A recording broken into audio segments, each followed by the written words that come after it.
بل دې ته هم فکر وي طالبانو ورونو علم داسې ښه شی ده وړکی سړی به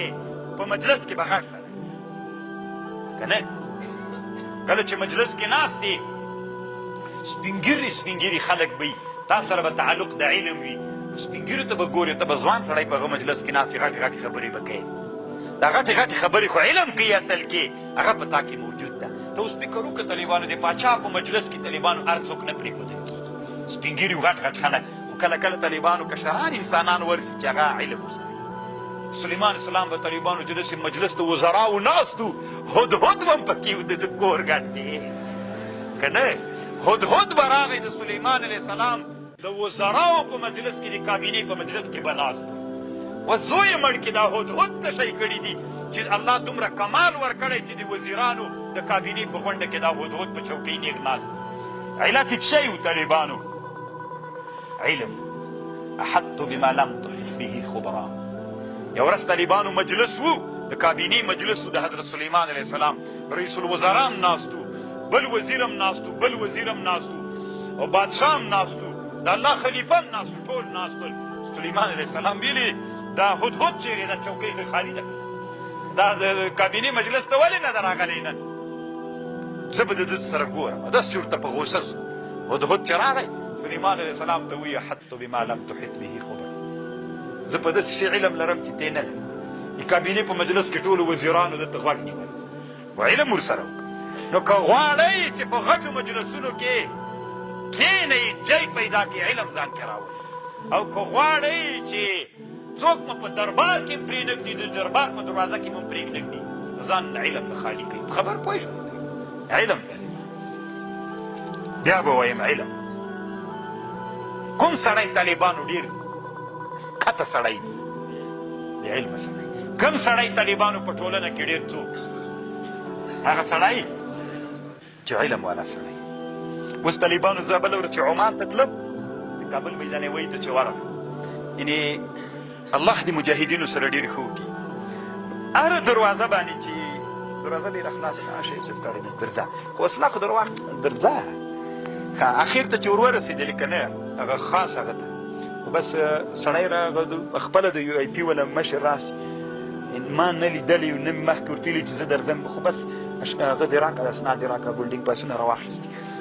تور موټر چې د دنیا غټ خلک راځي که نه هغه ته یې ورولي پکې چې صاحب راځه د دروازې مخکې درته ودري دومره لږ ځای که نه لکه تر دغه چې پورې تیاره کې ور وستو بل شیخ صاحب ته مې ویلي مې علم خو څه خوند کوي دا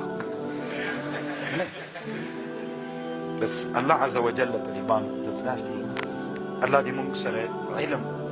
او عمل پیدا کړي نو که غواړئ چې په دربارونو کې مو او په مجلسونو کې ځای پیدا کړئ علم ځان کې راولئ اوس طالبانو هدهد هم زوی مړي ته چوکۍ ایښې وه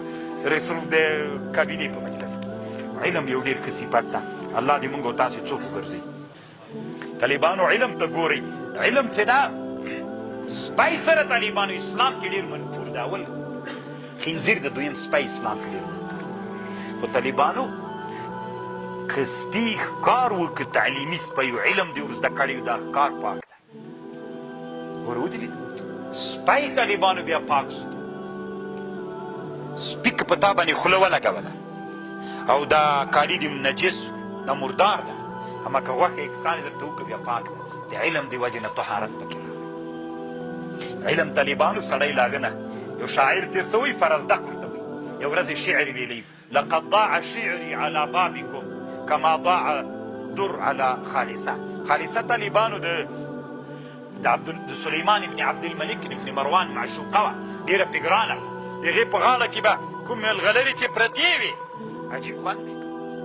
نو بیا د فرزدق یو شعر ویلی د کوم بادشاه دروازې مخته شعر ویلی لقد ضاع شعري على بابكم ما چې شعر ولید تاسې دروازې ته ځایې سو شعر مې څکټې راته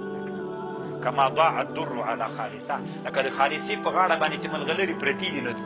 یعنې داسې ښایسته نه ده نو هغه ملغلرې چټي بدرنګه کړي دي ښځه بدرنګه نه ملغلرې خو د هغه چا په غاړه باندې خوند کوي چې لږ ښایست خو ولري باندې دې بدرنګۍ د وجې نه یعنې ملغلرې بدرنګه سي سلیمان ابن عبدالملک خبر سو فرزدق ته سخت غوسه وي زه به تا سره ګورم چې راغی ورته ویلي وي تا د ما د معشوقې غیبت به دې کړی دی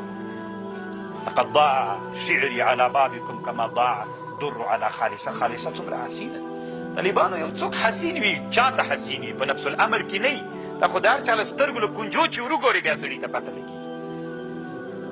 پرزده قرطبي سلیمان ابن عبدالملک دا د الله پاک هلاک کی چا درته ما د شعر معنا کړې ده. ما کله د شعر ویلی ده، ما داسې ویلي دي لقد ضاع شعري على بابکم. لقد ضاع ځلېدلی و شعر د ما چې تاسو دروازې کې مې شعر ویلی ډېر وځلېده، خوند یې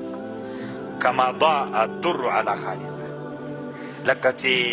ملغلرې د خالصې په دې سینه باندې چې پرتې وي داسې پړکې وي. خبر خو پوهېږئ د طالبانو ځان یې تر خلاص کړي، کنې زنجیرونه منجیرونه یې ټول راوړي ول او ویلې چې هغه ور واچوي، تر هغه وخت یې زنجیرونو کې وتړئ چې سات یې ورځي لپاره زده کړه. خو طالبانو علم له چا نه خلاص کړ. ضاع یې په ضاع باندې بدل کړ. ضاع علم طالبانو سړی له چا نه باسي؟ له زندان نه باسي. الله عز وجل دې موږ علما وګرځي.